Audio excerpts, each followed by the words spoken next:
Somenteo Loda a reçu à bout portant une décharge d'un calibre 12 dans son campement.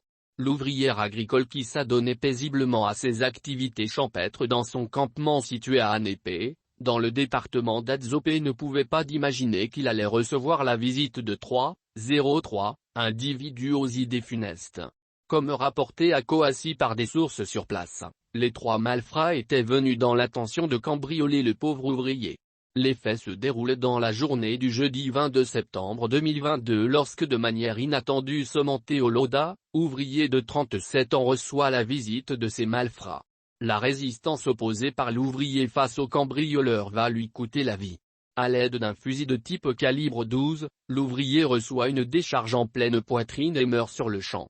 Son corps sans vie sera découvert plus tard par sa femme revenue du marché. Cette dernière alerte donc les populations et les forces de l'ordre. Le lendemain du drame, l'un des présumés auteurs du crime avoue leur forfait.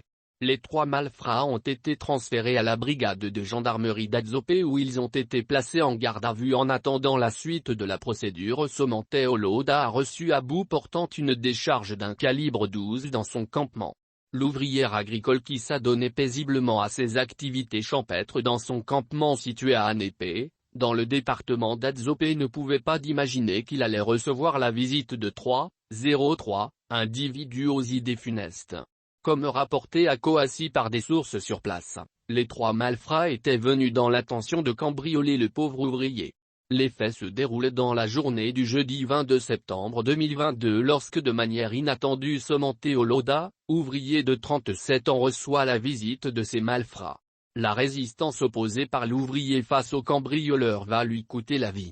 À l'aide d'un fusil de type calibre 12, l'ouvrier reçoit une décharge en pleine poitrine et meurt sur le champ. Son corps sans vie sera découvert plus tard par sa femme revenue du marché. Cette dernière alerte donc les populations et les forces de l'ordre. Le lendemain du drame, l'un des présumés auteurs du crime avoue leur forfait. Les 3 malfrats ont été transférés à la brigade de gendarmerie d'Adzopé où ils ont été placés en garde à vue en attendant la suite de la procédure.